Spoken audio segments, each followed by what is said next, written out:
ایک ایسی جیل جہاں کے قیدیوں کے ساتھ ایسے ایکسپیریمنٹ کیے جاتے تھے کہ وہ سامنے سے موت کی بھیک مانگنے پر مجبور ہو جاتے تھے۔ اس جیل میں قیدیوں کے اندر خطرناک وائرس ڈالنے کے بعد ان کا پیٹ بیچ سے چیر دیا جاتا تھا۔ اس جیل میں کچھ خواتین کو زبردستی حاملہ کیا جاتا تھا اور اس کے بعد ان پر وائرس ڈالا جاتا تھا، صرف یہ دیکھنے کے لیے کہ ان کے پیٹ میں پل رہے بچوں پر بھی یہ اثر کرتا ہے کہ نہیں۔ دوستو، جاپان نے ایک ایسی گھناؤنی حرکت کی تھی جس کے بارے میں سننے کے بعد آپ کو اس ملک پر ترس نہیں غصہ آئے گا، جسے دیکھ کر آپ کو لگے گا کہ امریکہ نے جو بھی کیا اپنی حفاظت کے لیے اچھا اور صحیح کیا۔ اور اسی کے ساتھ آپ کو بتاتے ہیں کہ جاپان کا آخر کون سا ایسا کالا راز ہے جس نے پوری انسانیت کو شرمسار کر دیا تھا۔ 1937 سے 1945 کے بیچ کا یہ وہ وقت تھا جب جاپان کے بے شمار دشمن بن چکے تھے۔ اس دوران جاپان ایک ایسی صورتحال میں پھنس گیا تھا جب اس کے سامنے پڑوسی ملک چین یا پھر اس کا پرانا دشمن امریکہ کب کوئی بڑی مصیبت کھڑی کر دے اور پورے جاپان کو تہس نہس کر دے، کچھ بھروسہ نہیں تھا۔ ایک طرف چین سے آئے دن جنگ ہونا اور دوسری طرف امریکہ سے چل رہی سرد جنگ۔ ان دونوں کے سامنے جاپان اس بات کو بخوبی جانتا تھا کہ ان کا گولہ بارود اور ان کی فوج زیادہ دنوں تک مقابلہ نہیں کر سکے گی، اور مجبوری میں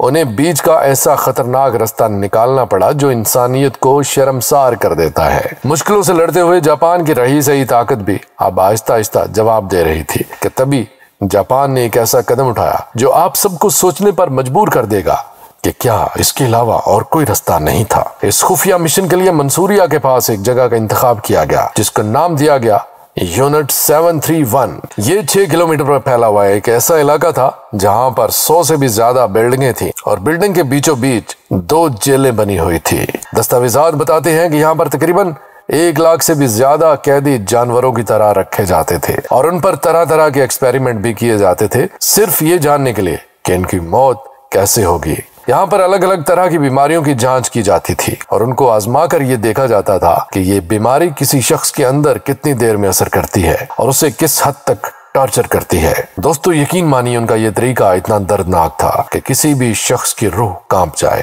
یہاں پر پلیگ پھیلانے سے لے کر بھیانک سے بھیانک کیمیکل اور بیکٹیریا کو رکھا جاتا تھا، اور وہ بھی انسانوں پر تجربات کے لیے۔ دستاویزوں کے مطابق یہاں پر انسانوں کے اندر کسی طرح کا وائرس ڈالا جاتا تھا اور پھر اسے اس کے حال پر چھوڑ دیا جاتا تھا، یہ دیکھنے کے لیے کہ وہ وائرس اس کے جسم میں کس طرح سے کام کرتا ہے۔ کبھی کبھی تو اس وائرس کو اس قیدی کے جسم کے اندر انجیکٹ کر دیا جاتا تھا اور پھر اس کو بیڑیوں سے باندھ کر بیڈ پر لٹا دیا جاتا تھا، یہ دیکھنے کے لیے کہ بھوکا قیدی اگر ہر وقت لیٹا رہے تو پھر اس کے جسم پر یہ وائرس کیسے اثر کرے گا۔ لیکن بربریت کی حد تو تب پار ہوگی جب یہ پتہ چلا کہ یونٹ 731 کے درندے کچھ بد نصیب قیدیوں کے اندر خطرناک وائرس ڈالنے کے بعد ان کا پیٹ بیچ سے چیر دیا کرتے تھے۔ اور دکھ کی بات تو یہ ہے کہ اس دوران اس قیدی کو اینستھیزیا بھی نہیں دیا جاتا تھا، کیونکہ ان کے مطابق اگر اینستھیزیا لے کر قیدی بے ہوش ہو جاتا ہے تو پھر مطلوبہ نتائج میں تبدیلی آ سکتی ہے، اور اس لیے اسے ہوش میں رکھ کر اس کے پیٹ کو پھاڑ کر اس کے اندر کے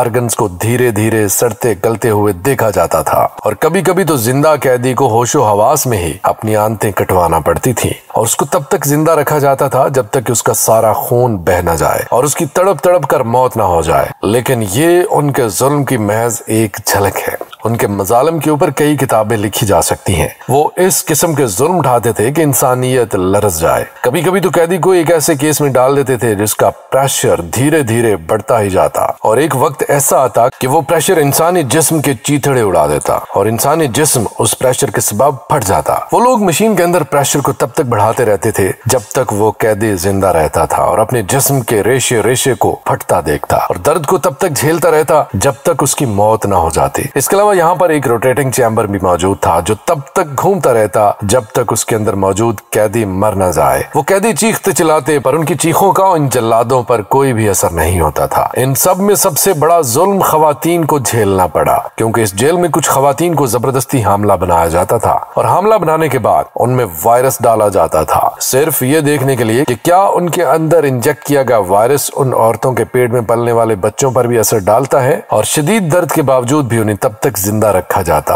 جب تک کہ وہ اپنے بچے کو پیدا کر کے اس دنیا میں نہ لے آئے۔ اگر بچہ مرا ہوا پیدا ہوتا تو پھر تجربہ ختم اور اگر زندہ پیدا ہوتا تو نوزائیدہ بچے پر وائرسز کا اثر دیکھنے کے لیے اس بچے پر بھی کچھ ٹیسٹ کیے جاتے تھے۔ اور اگر ان سبھی قسم کے تشدد کے باوجود بھی قیدی زندہ بچ گئے تو اس کا مطلب یہ نہیں کہ ان کی اب موت نہیں ہوگی، بلکہ تشدد سے زندہ بچے قیدیوں کو فوجیوں کی شوٹنگ پریکٹس کے لیے استعمال کیا جاتا تھا، جن میں ایک زندہ قیدی کو ان سپاہیوں سے کچھ فاصلے پر کھڑا کیا جاتا اور سپاہیوں کو اس انسان پر ہی نشانہ لگانا ہوتا تھا۔ ان سبھی قیدیوں کو کسی بڑی سی چیز سے باندھ دیا جاتا اور تب تک ان پر نشانہ لگایا جاتا تھا جب تک ان کی موت نہ ہو جائے۔ ان کو باندھا اس لیے جاتا تھا تاکہ گولی لگنے کے سبب وہ زمین پر نہ گرے۔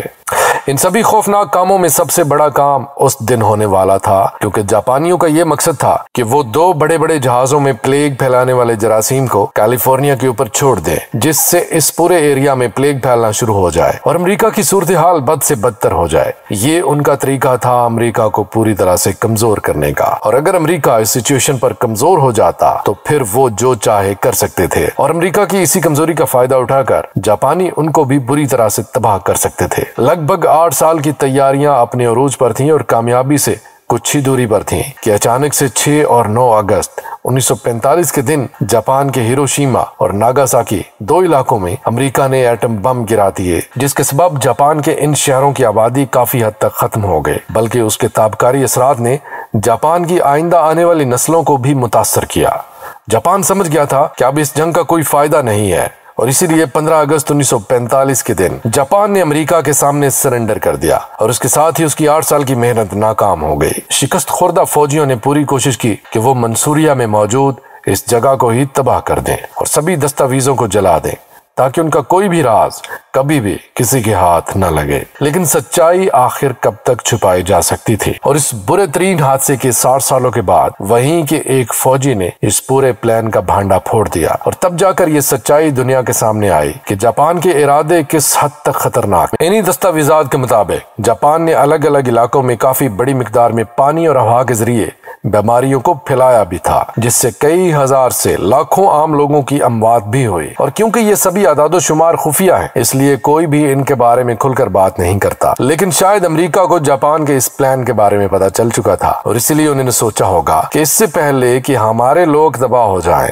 کیوں نہ ہم ان کے خطرناک منصوبوں کو ہی ناکام کر دیں۔ اور شاید انہوں نے اپنی حفاظت کے لیے 2 ایٹم بم جاپان پر گرائے۔ لیکن دوستو، ایک نظریہ یہ بھی پایا جاتا ہے کہ امریکہ نے یہ ساری باتیں خود سے گھڑی ہوں تاکہ جاپان پر ایٹم بم جیسے انسانیت سوز حملے کا جواز بنایا جائے۔ لیکن دوسری طرف اگر دیکھیں تو جاپان نے امریکہ پر حملے میں پہل کی تھی۔ تو دوستو، آپ کو آج کی ویڈیو کیسی لگی؟ کامنٹ کر کے ضرور بتائیے گا، اور اس ویڈیو کو جتنا ہو سکے شیئر کر دیں، فیس بک پر، واٹس ایپ پر، یوٹیوب پر، اور ایسی ہی اور انٹرسٹنگ ویڈیوز کو فیس بک پر دیکھنے کے لیے ہمارے پیج کو آج ہی فالو کریں۔